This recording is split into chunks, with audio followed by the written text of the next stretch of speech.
For Tsyplakov, where do you see him in this lineup with the Islanders? Because I think we talked about, man, like all of these forwards, you can make the case that they're going to either be up the lineup or down the lineup. And I guess you could look at that as both a good or a bad thing, depending on your perspective. But where do you see Tsyplakov fitting in here?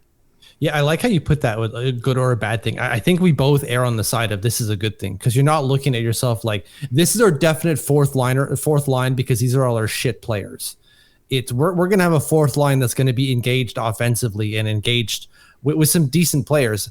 And with that being said, I think that he's sitting on that fourth line just because of how some of the other synergies on the team are. Guys like Bo Horvat, probably with Drouin, that we'll get to in a second. Matthew Barzal and Anders Lee have played well together.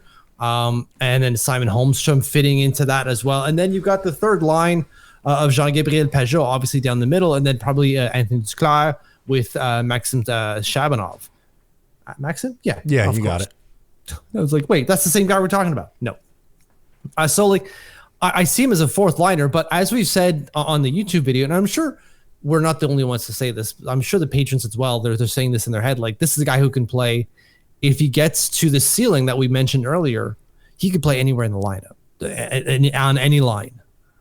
Yeah, so I'm saying fourth line. I'm sure you're going to say the same thing, but maybe you'll say it in a different way. No, I was going to say fourth line also, but what's interesting is we're so used to, and it's not a knock on these two guys that I'm about to talk about, but Kyle Clutterbuck and Matt Martin, like that was their role. There was no debate. Like they're a fourth liner. Their ceiling is not higher than a fourth liner. That's just what they are. And they were very good at that role for a long time.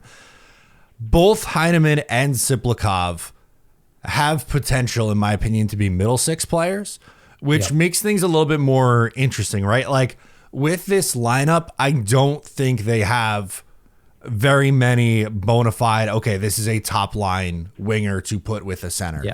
But there's going to be guys in their bottom six that you could argue, well, that could be a second liner. Even like Heineman started off the year really good last year, gets hurt, doesn't do anything in the second half. Yeah. But I don't know, can he give you close to 20 goals on the fourth line? Like that's not something you see very often outside the random 2018-19 season from Casey Cizikas. Yes, thank you for that pull. Yeah, man, I'm with you. And look, we're singing a lot of platitudes here. Like there's a lot of positives here, and there are. There's a lot of things to look at in a positive way. But there's a lot of risks in this strategy as well. And I'm going to say strategy, and I think that's maybe not the right word, because it's not like Dauch is going like, this is the best way to build a team.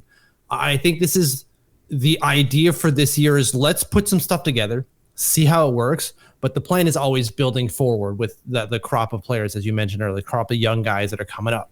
But if these guys go off or play at least to their potential, there's a lot that could happen with this team. Guys who can perform, and then you're getting production from everywhere in the lineup. Of course, that's if everyone plays to their best, and that doesn't always happen, which is another positive in this strategy, is that if a guy doesn't pop off, well, someone else should be obviously key word here. Someone should be playing well. So if let's say someone isn't playing well on the second line, but Maxim Tsyplakov has been on a heater over the last week or so, well, boom, you go up, buddy. You get to play second line minutes. Absolutely. And so that's the trade-off here within this lineup where we have that baked in flexibility everywhere. And another positive spin on this too is I think it adds more pressure and competition for pretty much everyone on this roster, because your spot is not guaranteed. Outside of like, Horvat and Barzal, they're going to be the top two centers in whichever order you want to put them in. But just about anyone else, you can play up and down this lineup. So if you perform, you're going to get your minutes and you're going to play with Barzal or you're going to play with Horvat. But if not, and let's say Shabanov comes in and looks awesome out of the gate, well, sorry, Kyle Palmieri, sorry, Anders Lee, whoever, you're going to get bumped down and we're going to move up this kid who's coming out flying out of the gate. So I just think it's going to be interesting how they do this lineup. And for me, that was part of the Maxim Tsyplakov conversation with this contract projects to be more of a bottom six guy. I think likely starts the year on the fourth line, but I'd be very surprised if the opening night lineup is exactly the same as it is on the last day of the year on game 82. Absolutely. There's going to be some changes there for sure, but just in terms of playability, how they play out the season. And I want to reiterate, like, we're seeing a lot of positives here, but there's a significant negative here where it's like, you don't have a lot of heavy hitters. And if they don't perform or punch maybe even just a little bit above their weight, we could be in some trouble, which I'm sure everyone's like, yeah, whatever. I don't give a shit. Like we could very well be bad this year. That's fine. But it could be real bad if things just don't go well, if these players don't perform well. So as much as we're saying there's some positives here, there's positives there, there's also the possibility for negativity if these guys don't play just a little bit above their potential. Yeah, I mean, they were 27th in the league in goals for last year. And, not that Noah Dobson was potting in an insane amount of goals, but he was a facilitator offensively, right, and had a bunch of points. And they lost that and didn't necessarily have a 1-for-1 replacement there.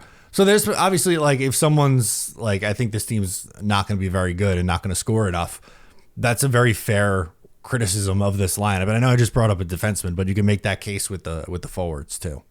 Oh, yeah, we did not bring in a goal scorer. Maybe Maxim Tsyplakov goes off at the NHL level. He did well at the KHL level, right? He had, was it 24 goals and 24 assists last year? It was an even split. I don't know if it was 24, but it was an even split down the middle in terms of goals and assists, which is great. And Jonathan Drouin, which again we'll get to in a second here, not noted for his elite goal scoring. Playmaker, but not going to score you a lot of goals. No, exactly. So like we're not bringing in more goals. We might be bringing in more guys to facilitate more goals. So it's on the guys that we already have to score more. So again, going back to like what this lineup, the downfalls potentially of this lineup is that they might not score a whole heck of a lot, which could be a really big problem.